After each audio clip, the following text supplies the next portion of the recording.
Hey, Gary's Gulch, welcome back. 2026 is rocking along. There certainly are speed bumps. There's a lot of people out there who are uncertain, but 2026 is doing amazing things. We, the people, are getting our country back. I don't know if you had a chance to or made the decision to throw the Bad Bunny in the trash and watch the All-American halftime show. It was incredible. I was wearing my American flag behind me by the end of that thing. It was amazing. It was about wholesome messages. Every sentence that came out of these people's mouths was incredible. The tribute to Charlie, unbelievable. And the national anthem played. Oh my gosh. Just go watch it on YouTube if you can. That thing was streamed and set streaming YouTube record. It was incredible. Watching it live is something I'll never forget. And it was a great weekend. I'm often asked, and I'm often made fun of by my awesome friend Aaron Chapman about this idiot that he met who used to be commanding nuclear submarines, on a leader, a division director on the team of the Joint Chiefs and the Pentagon, a professor in ethics at the Naval Academy, who drops everything, gives up, passes on the opportunity to be in the pipeline to make Admiral, and go off and sell life insurance. What in the world happened? My predecessor, and I often think back on this, the guy that I relieved when I was working on the Navy Nuclear Submarine Command in Washington, D.C. at the Navy Yard. It's called the Director of Naval Reactors or Naval Reactors Organization. He's now the Director of Naval Reactors. So he was 2 years ahead of me. And he's now the seventh most highest ranking, I think it is, Admiral in the United States Navy. Admiral Rickover had his job. So should I have stayed in and tried for a job like that, or the chairman of the Joint Chiefs, or secretary, or chief of naval operations, or commanding a fleet? Should I have done that? Certainly the path was there. I'm certainly no shoe-in. You're never a shoe-in even to make one star. But after that, it just gets 10% of the people make it each new round that you do. And it's been that way from the time that I was an ensign in the Navy. And so certainly competitive. Would it have been rewarding? Absolutely. It would have been amazing. Why did I do it then? I jumped off when I was on a really good path. What sets you up for a good path to make Admiral is having a good command tour. Mine started off super rocky. I've talked about that in previous podcasts, but it turned out amazing. And it was the credit of the incredible people who were on that submarine, a lot of hard work ethic. The only thing I'll take credit for is every once in a while inspiring them to work harder when the ships across the pier were falling apart and we were carrying the bacon for them, if you will, or carrying the water for them, whatever that phrase is.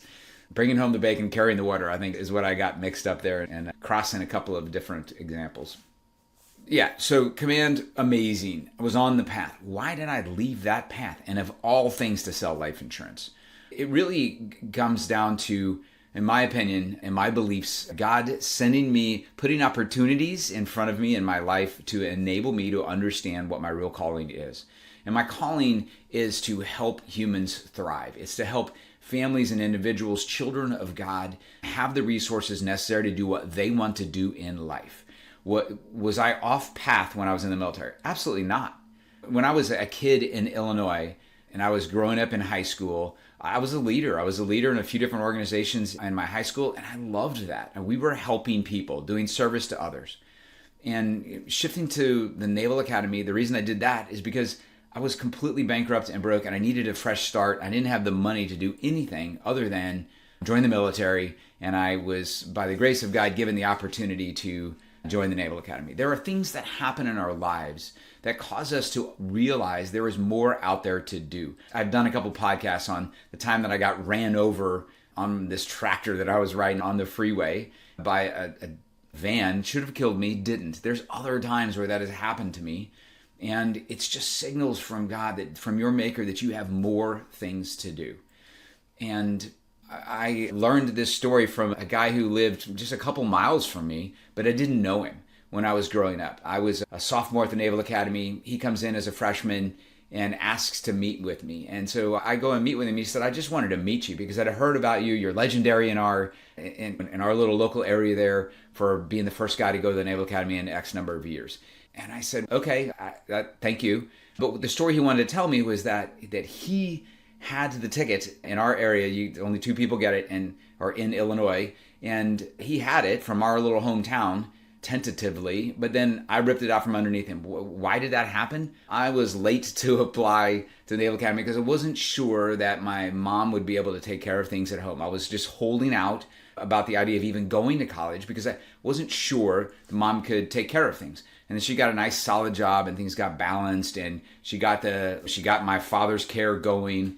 And then a few months later, he passes away and the life insurance pays out and she's set. I wouldn't say set for life because less than a year later, she gets Parkinson's disease and eventually wipes out all of her personal finances. But she was surrounded, she had a solid job at the time, and throughout the remainder of her life was surrounded by people who truly loved her. Talk about God working in amazing ways. A challenge is going to come up in her life. I can't explain why she had Parkinson's for over 20 years.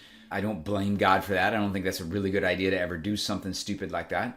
But he provided her an opportunity to work as a nurse's aide, and eventually as the director of activities at this nursing home. And all of the residents and all of the team, the staff, the employees there loved her. And they treated her like a queen. Every time I went in, she really had a queen's crown on her head at events, anytime they would have parties or Christmas parties or whatever. Like, they truly loved my mother.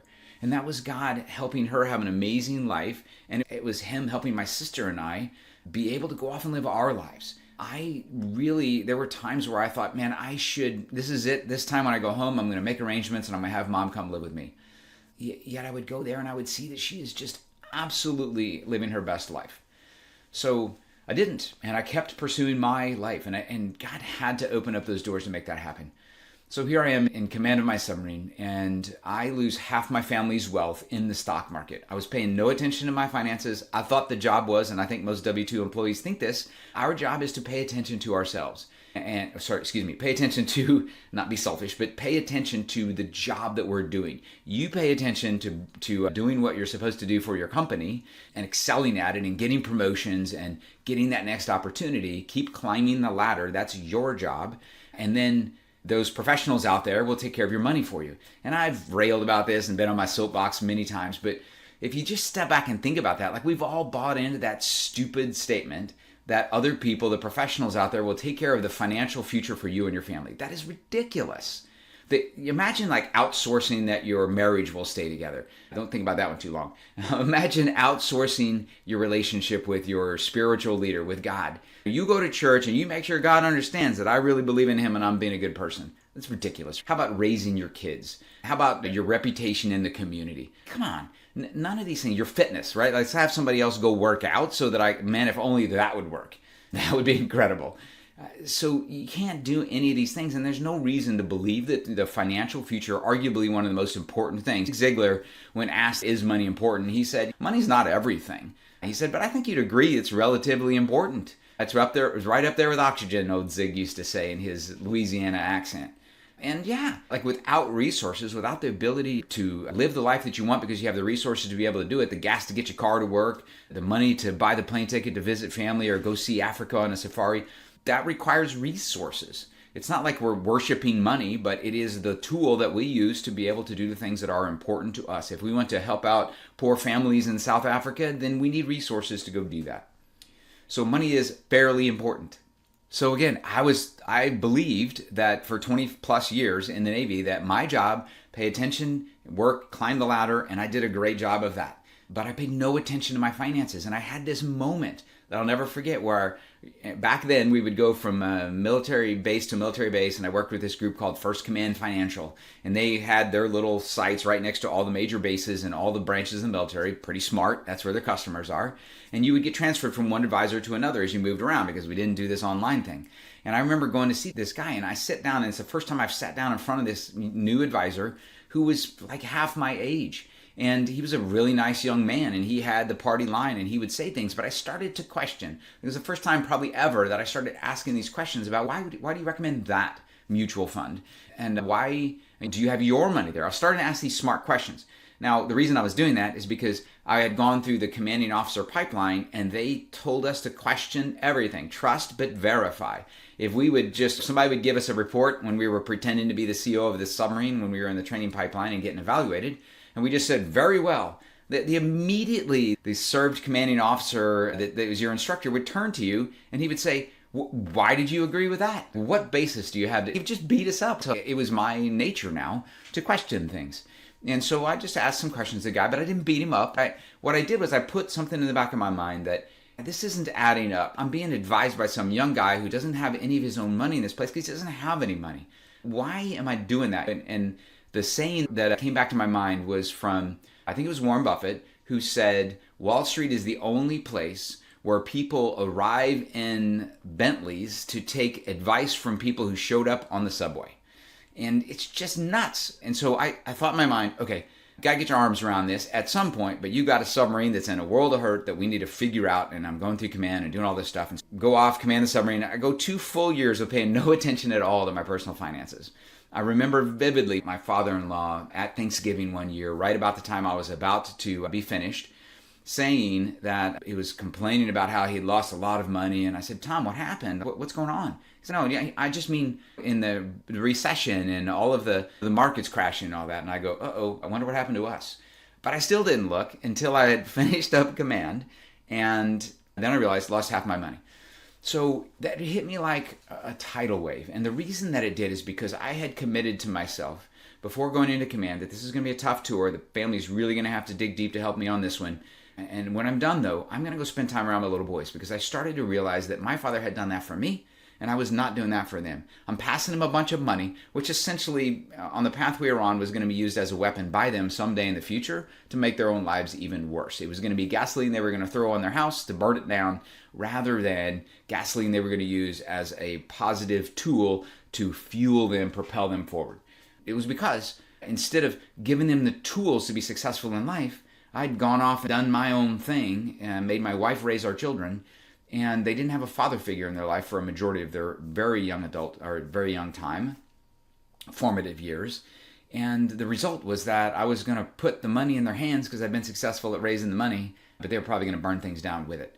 So I wanted to be around them and to change the direction I was going.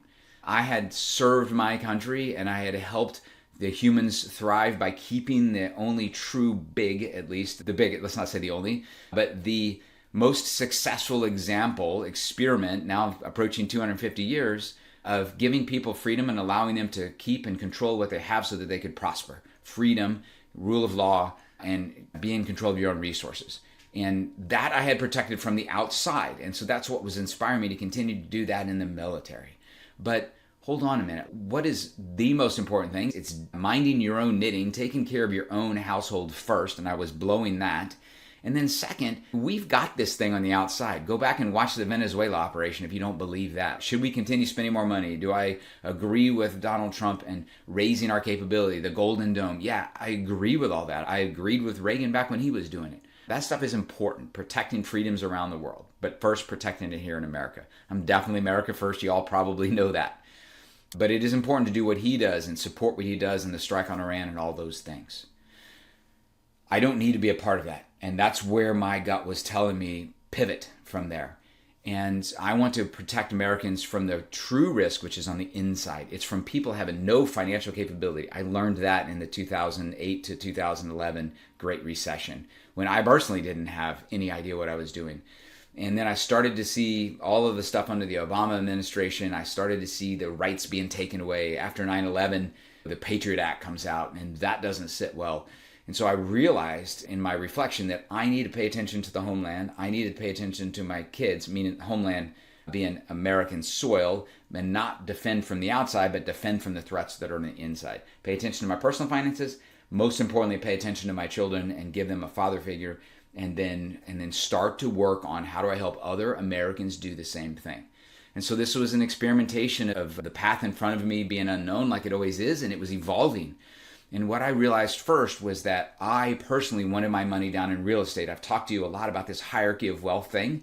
And so all my money was up in the markets where I was very passively interacting with it in tier 4, speculating, almost to the point of I was pulling a slot machine handle, but rather my money was in the hands of people I'd never met. And they were doing things that I didn't know. And the result of the Great Recession was that I lost half of it. And everybody said it was normal. And it was not normal for me. And a lot of my peers lost their money too, but here's the difference. They didn't need the money at that moment. It was me and a bunch of people who were retiring, maybe the baby boomers, who needed the money right then, and it affected them immediately. I don't have a clue how much money I lost in the dot-com correction. My father-in-law does. Why? Because he was at this precipice where he needed to make the shift. And when you lose all your money right around the time that you're going to make a big life decision like retire, changes everything. So I remember vividly the Great Recession. Lots of other people my age, Bill Houston, Admiral Bill Houston, who's the head of Naval Reactors, he was only 2 years ahead of me. He had the same amount of money I do. He probably doesn't remember the Great Recession at all because he wasn't planning to get out at that moment, right? He's continuing another 10, 15 years of government, safe, secure W-2 income, right? So it doesn't matter, but it mattered to me.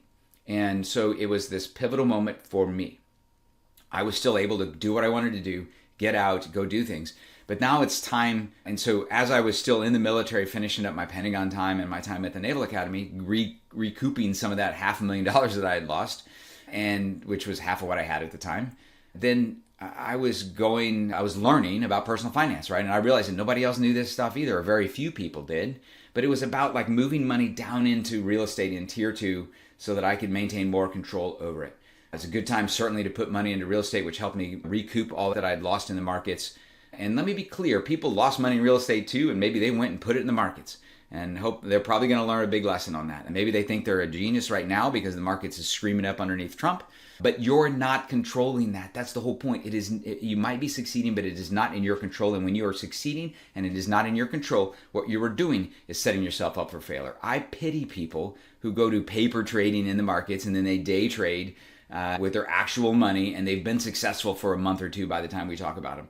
And they're getting more and more excited. I pity them because what's happening is they're rolling money in. It's like a Ponzi scheme where the first people are successful, which pulls in all the real money, and then it comes crumbling down, and many more people lose at a much bigger scale. You do not take credit for success that you have unless it is you personally doing it and you know exactly how you did it. And with real estate, you can do that if you directly own it. So I was pulling the money down there, and I was in direct control, and I felt a lot better, and I understood where I was moving forward from there. So I had money in real estate, but I also had money in that foundational vehicle because I met this guy named Patrick Donahoe, who is a mentor of mine and helped me tremendously throughout the years. I will never be able to repay that amazing guy, which is why I'm on his team and I'll never leave his side.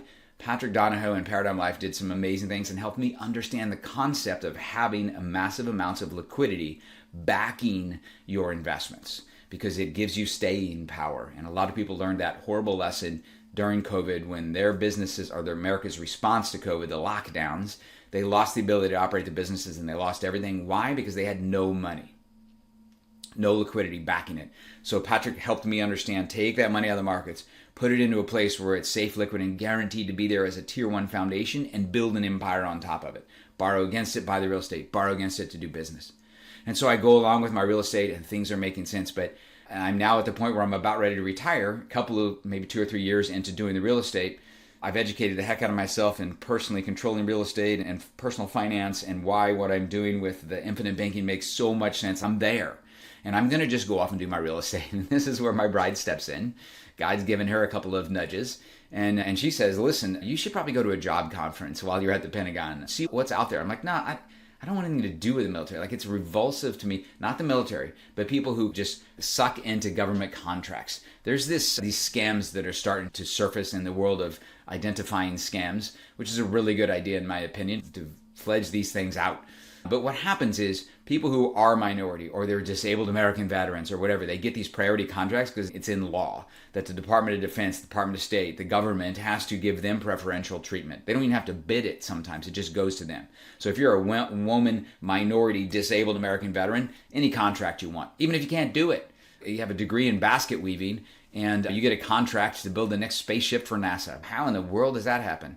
We talked about how it happens, but how does that successful? Because then you go subcontract to the person who should have won the bid. You get a take, they get it, they have to make the money to stay profitable. So now it's just more expensive to Americans. This is happening across our government, and I saw it happening so much that I didn't want to be a contractor for the government. It was repulsive to me. I didn't want to be one of those civilians who's double dipping in the Pentagon, doing absolutely no work, or worse, has a nefarious let's bring down America agenda that we saw under Biden. So I didn't want to be anywhere near that. Many of my friends are there. I get it. Have fun. You can make a lot of money by leveraging your top secret clearance that you have as we're leaving. I got all those offers.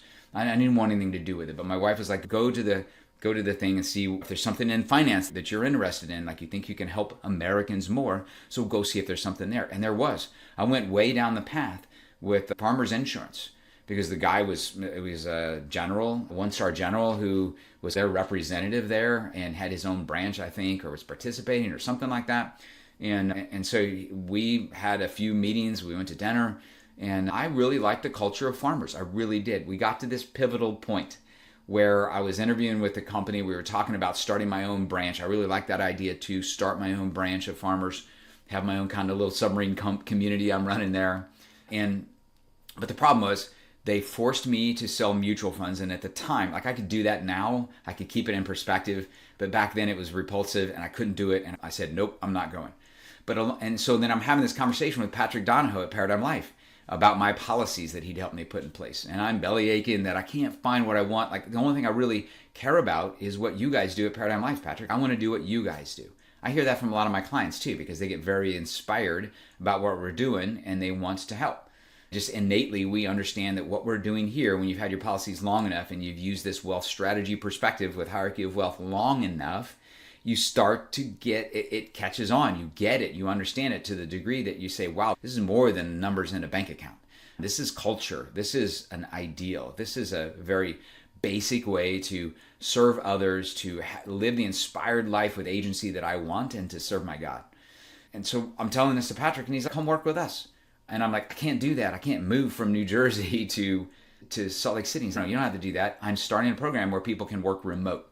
And so I was one of the first, I don't think the first, but one of the first guys who has worked for 15 years now with this company alongside them, hand in hand, tightly connected with never actually working there. I go to Salt Lake all the time just for the heck of it, and to network with Patrick and the team and help them out, and for training, but I've never actually been there more than a week at a time.